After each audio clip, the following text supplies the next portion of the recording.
Illustration 21. P&Q entered into a joint venture for underwriting the subscription at par of 25,000 shares of rupees 10 each of a joint stock company. So இங்க பாத்தீங்கன்னா P&Q தான் வந்து co-venturers. So அவங்களோட business என்னன்னா shares வந்து underwriting பண்றது, underwriting of shares. So அதுதான் அவங்களோட business. So how many number of shares? 25,000 number of shares at rupees 10 each. So they agree to share the profit or losses in the ratio of 3/5 and 2/5 respectively. So profit or loss sharing pathina 3:2 ratio la pidikranga. Next, the consideration for guaranteeing the subscription was 250. Other shares of 10 rupees each fully paid to be issued to them.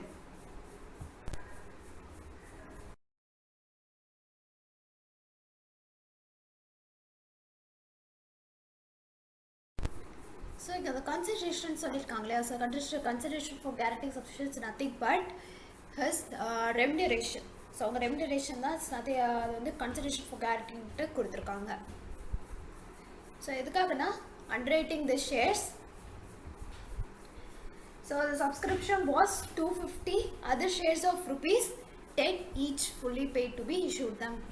இதுதான் வந்து சொல்லிருக்காங்க. So next என்ன சொல்றாங்க, the public took up 24,000 of shares and the remaining shares of the guaranteed issues were taken up by P&Q, the co-venturers, who provided the cash equally. So total 25,000 shares issue பண்ணிருக்காங்க. அதுல வந்து public வந்து subscribe பண்ணிக்கிறது 25,000 shares or 24,000 shares வந்து எடுத்திருக்காங்க. Balance remaining shares எல்லாம் வந்து P&Q வந்து எடுத்துட்டு இருக்காங்கன்னு சொல்றாங்க. அந்த பேலன்ஸ் ஷேர்ஸ் வந்து P&Q ஈக்குவலா வந்து எடுத்திருக்காங்க. திரும்பவும் எக்ஸ்பிளைன் பண்றேன். ஸோ அவங்க வந்து டோட்டல் வந்து ஷேர்ஸ் வந்து எவ்வளோ சப்ஸ்கிரிப்ஷன் வந்து கொடுத்துருக்காங்க, 25,000 ஷேர்ஸ். அதில் பார்த்தீங்கன்னா பப்ளிக் வந்து 24,000 ஷேர்ஸ் தான் வந்து அப்ளை பண்ணியிருக்காங்க. பேலன்ஸ் 1,000 ஷேர்ஸ் வந்து என்ன பண்ணுறாங்கன்னா ஆஸ் கேரண்டி கொடுத்த மாதிரி P&Q வந்து அந்த 1,000 ஷேர்ஸ் வந்து சப்ஸ்கிரைப் பண்ணிக்கிறாங்க. அதுக்கப்புறம் அதை அண்டர்ரைட் பண்ணுவாங்க. ஸோ இதுதான் அண்டர்ரைட்டிங். ஸோ உங்கள் கேரண்டி பண்ண மாதிரி balance under subscribed shares 1,000 shares under subscription இருக்கு இல்லையா, ஸோ அதை வந்து அவங்க வந்து வாங்கிக்கிறாங்க. ஸோ அட் ருபீஸ் எவ்வளோனா 10 rupees each share. So 1,000 shares multiplied with 10 rupeesனா டோட்டலி 10,000 வேல்யூ ஆஃப் ஷேர்ஸ் வந்து they get it for cash equally. So அதான் இங்கே வந்து சொல்லியிருக்காங்க.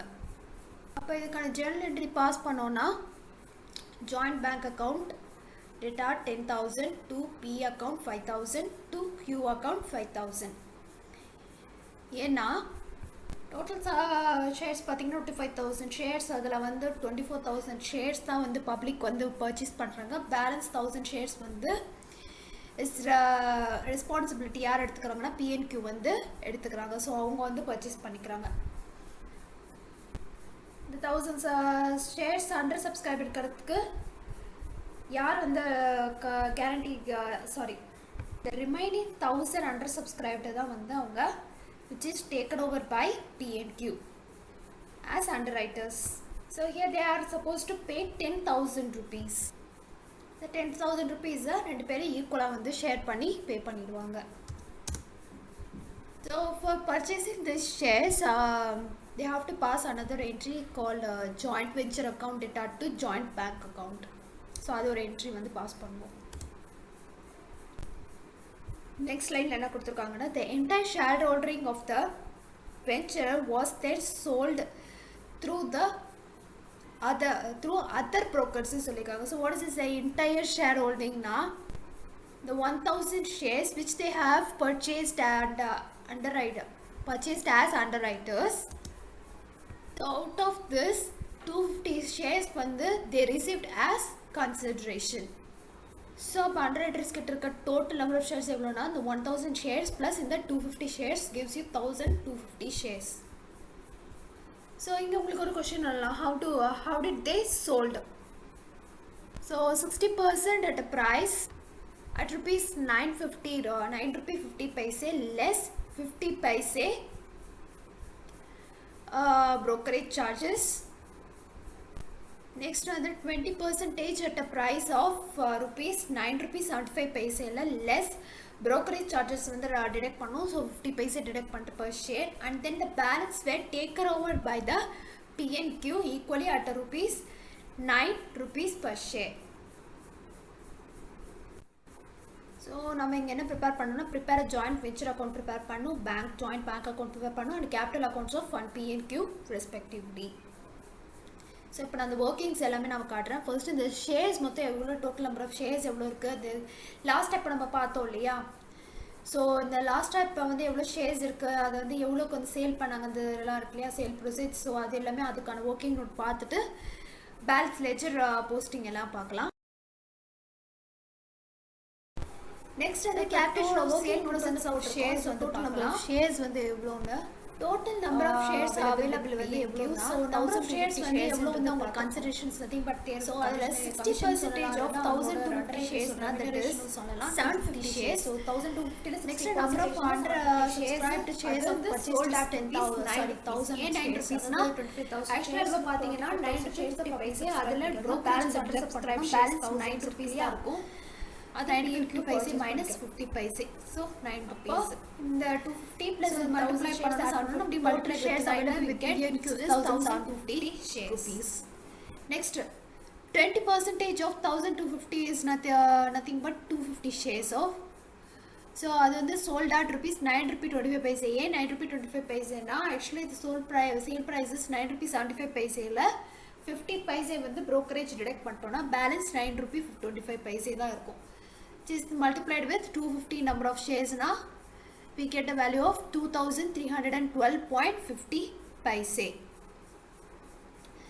So இது ரெண்டுத்தையும் நம்ம டோட்டல் பண்ணோம்னா அதாவது 6750 plus 2312.50 paise na we get 9062 rupees 50 paise. இல்ல நம்ம rounded off பண்ணோம்னா 9063 rupees நமக்கு கிடைக்கும். Balance taken by the PNQ equally at 9 rupees per share இருக்காங்க.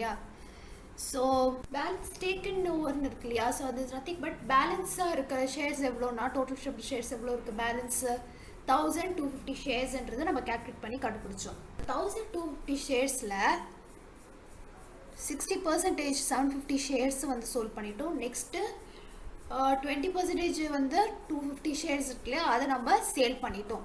So இப்போ இந்த 1250 sharesல 750 shares minus 250 shares minus பண்ணோம், balance 250 shares இருக்குது இல்லையா. இந்த 250 shares were taken over by PNQ equally. So taken over by equally என்றனால இந்த 250 இருக்கு இல்லையா, 250 divided by 2 னா we get 125. So இந்த 125 கண்டுபிடிச்சோம் இல்லையா, இது வந்து நம்ம எவ்வளோ ருபீஸ்க்கு சேல் பண்ணோம்னா 9 rupees each வந்து நம்ம சேல் பண்ணோம். So 120 multiplied with 9 and 120 multiplied with 9 gives us a total value of 1125 rupees which is payable by PNQ. Okay, so இது working note வந்து நம்ம பார்த்து முடிச்சாச்சு. Next வந்து ledger posting பார்க்கலாம். So first cash introduce பண்றாங்களே உள்ள, so அதுக்கான entry போடலாம். Joint bank account பாருங்க. So joint bank accountல 2P capital account 5000, 2Q capital account 5000.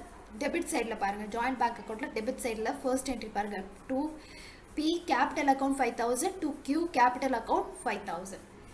Next capital account பாருங்க, capital accountல credit sideல பாருங்க, credit sideல பாத்தீங்கன்னா by joint bank account cost of shares ன்ட்டு bracketல போட்டிருப்பேன்.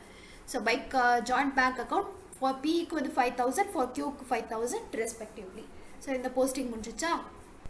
Then they have purchased these shares. So joint venture to joint bank account. Previous இது பாத்தீங்கன்னா previous entry என்ன வரும்னா joint bank account data to P account to Q account வரும். So shares வாங்க purchase பண்ணாங்களே, so அதுக்கான entry பாத்தீங்கன்னா joint venture account பாருங்க, to joint venture account debit sideல to joint bank account cost of 1000 shares at rupees 10 rupees. So 10,000 அது வந்து post பண்ணியாச்சு debit sideல. Next பார்த்தீங்கன்னா joint bank அக்கௌண்ட்டில் நான் ஆல்ரெடி சொன்ன மாதிரி 2 P capital account 5000, 2 Q capital account 5000. Next அதோட கிரெடிட் சைடில் பாருங்கள், கிரெடிட் சைடில் இதுக்கான என்ட்ரி இந்த பர்ச்சேஸ் பண்ணோம் இல்லையா, ஸோ அதுக்கான என்ட்ரி பாருங்கள், by joint venture account cost of shares 10,000 rupees purchase பண்ணுறாங்க இல்லையா, ஸோ அந்த கிரெடிட் சைட் கிரெடிட் போஸ்ட் பண்ணிவிடுவோம் இந்த ஜாயிண்ட் பேங்க் அக்கௌண்ட்.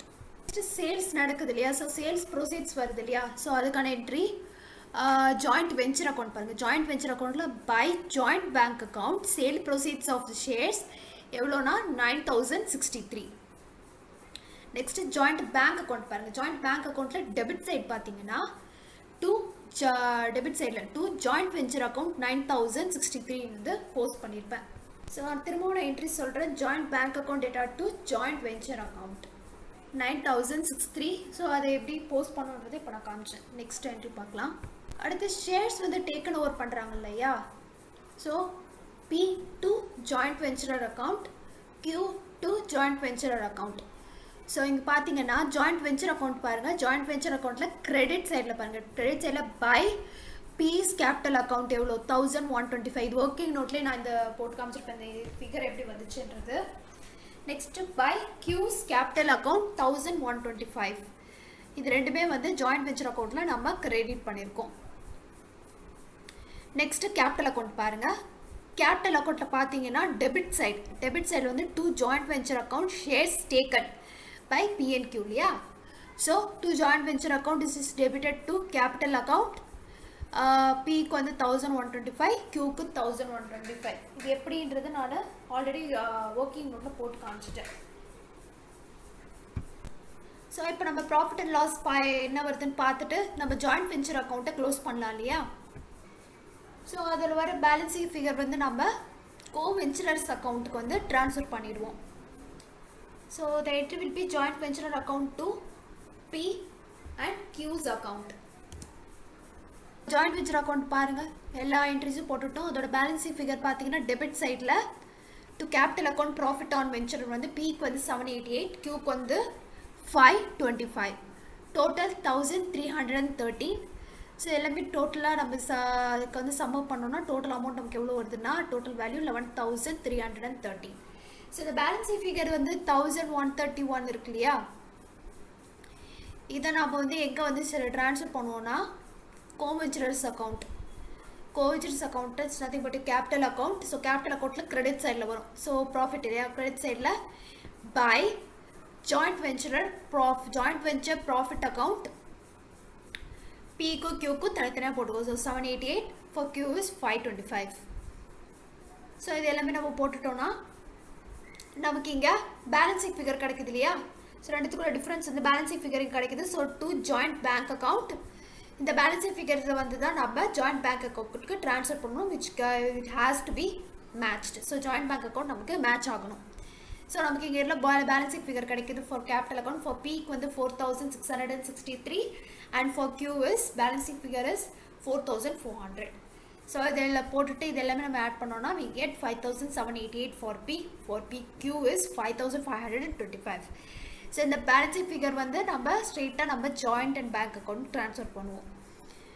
நம்ம capital account coventurers account close ஆகிடுச்சு, இப்போ ஜாயிண்ட் பேங்க் அக்கௌண்ட் க்ளோஸ் பண்ணணும். ஸோ இந்த 4663 வந்து பேலன்சிங் ஃபிகர் நான் இங்கே ஜாயிண்ட் பேங்க் அக்கௌண்ட் ட்ரான்ஸ்ஃபர் பண்ணுறேன். அதாவது கிரெடிட் சைடில் வரும் ஜாயிண்ட் பேங்க் அக்கௌண்ட்டில் to by P's capital account 4663 and Q's capital account இங்கே பேலன்சிங் ஃபிகர் 4400 இருக்கே, அதை கிரெடிட் சைட் பண்ணுவோம் ஜாயிண்ட் பேங்க் அக்கௌண்ட்டில். ஸோ 4400. ஸோ டோட்டலாக நம்மளாம் ஆட் பண்ணால் 19,063 நமக்கு கிடச்சிச்சு. ஸோ நமக்கு ஜாயிண்ட் பேங்க் அக்கௌண்ட் மேட்ச் ஆகிடுச்சு. ஸோ இந்த அக்கௌண்ட்டை நம்ம க்ளோஸ் பண்ணியாச்சு. So that's it, your illustration number 21 is over. இந்த வீடியோ சப்ஸ்கிரைப் பண்ணாமல் பார்த்துட்டு இருந்தீங்க, சப்ஸ்கிரைப் பண்ணிட்டு பாருங்கள். வீடியோ பிடிச்சிருந்தால் லைக் பண்ணுங்கள், சஜஷன்ஸ் ஏதாவது இருந்தால் கமெண்ட் பண்ணுங்கள்.